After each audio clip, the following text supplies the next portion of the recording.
Okay, so bear with me. I'm not a political speaker. I'm a language teacher.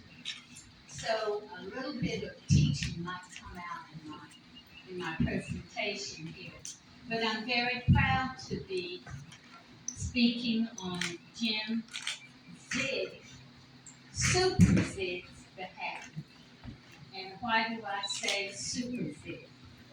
Jim Ziegler, when I read the list of accomplishments that he has made for you and you and you and you and you and y'all and all of us in the state of Alabama, you will most certainly agree with me that Super Zig Ziegler is our grassroots superhero of the state of Alabama. Now, Jim went to the University of Alabama. He likes to kind of joke that he spent a little more time here than most did. I think it was 6 years. I'm not quite sure why. But so he has feelings and ties to Tuscaloosa. His daughter just this year graduated from the University of Alabama. And Jim, while he was here, was an independent president of the Student Government Association at the university. Oh, this one? See there, I told you I'm not a professional speaker, but I can speak from my heart. And that is what I will do for Jim Ziegler. Okay. Just to make sure that I do make don't miss out any of his achievements since they're so numerous, I will, as a state auditor, which he's term limited, so he cannot continue to do the great job in that capacity that he has done for our state for these almost 8 years. Okay. He led the fight against waste, mismanagement, and corruption. As our Secretary of State, he wants to continue to do the same thing for election integrity.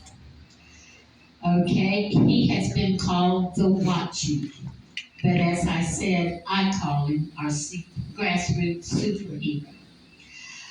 Election integrity is so extremely important in today's world, as you all know, and because without it, we have no real elections.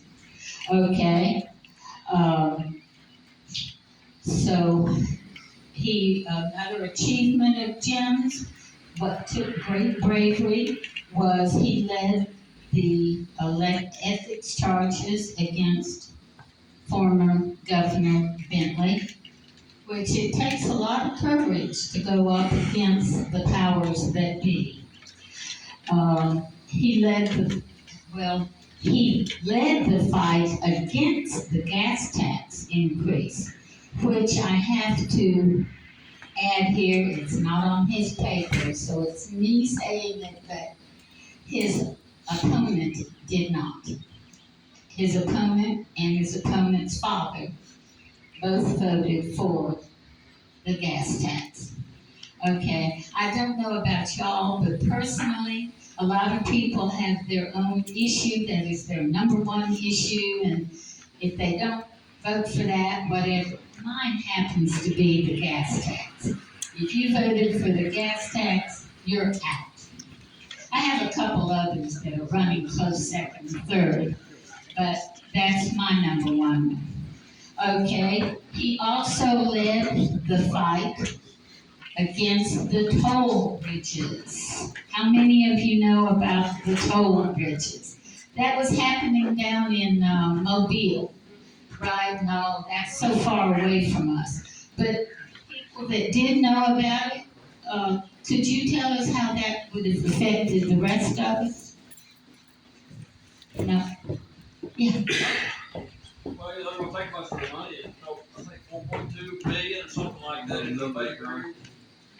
All this expensive architecture that's totally unnecessary. Then they're gonna start charging tolls for people coming across. coast down there, it's been a wreck. The two things that are important in my understanding, and thank you, is that the funding was to come from loans from foreign entities. And of course, that would leave some serious control over our ports, okay? And then, of course, the idea behind it was, it would start in Mobile, they would put tolls on I-20 and go on up the state and start tolling all the states, going up to the border with Tennessee. Okay, Amendment 1. Does anybody remember Amendment 1? 2003. 2020. Oh, that's a different one. 2020. That was the one where it was to, the Board of Education members were to no longer be elected by us, but would be appointed by the governor, which of course, you appoint people that are gonna vote your way, not necessarily the people's way, right? Well, Jim and his wife Jackie led the fight against that. They saved us again.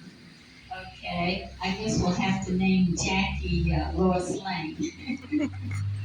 But anyway, okay, and they beat that with a 75% no vote. So Jim and his wife worked hard on that. He also led the fight against that $3 billion prison rental boondoggle. How many, you can tell us about that? I was well aware of that. We were leasing those to prison facilities, it was just a horrible deal for us. I mean, it was slammed through the head, not getting paid. Okay, did most of you catch that? Our friend was explaining that had it not been for Jim, this would have been ran through. And that was a $1 billion, $2 billion loan deal. We would take out loans again from private, foreign investors. And we were going to take the loans out to build the prison buildings, but they were not going to belong to us. We were just going to lease them, okay? And these lovely children over here's children would still be paid for those loans, okay? And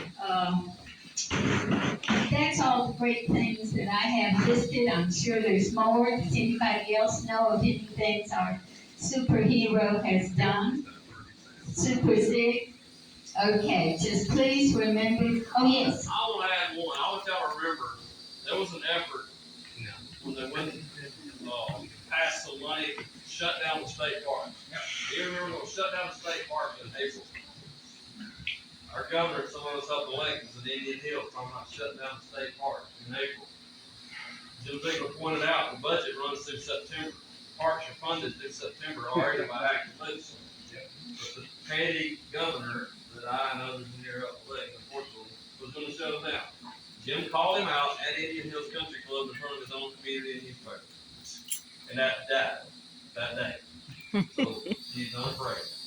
Well, just like Superman, Super Zig does have a kryptonite. Does anybody know what his kryptonite is?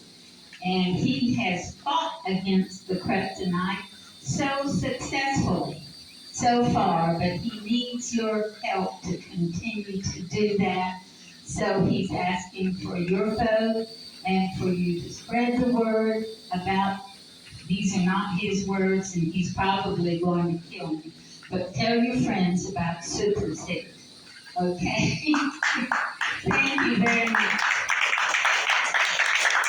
Thank you, Ted.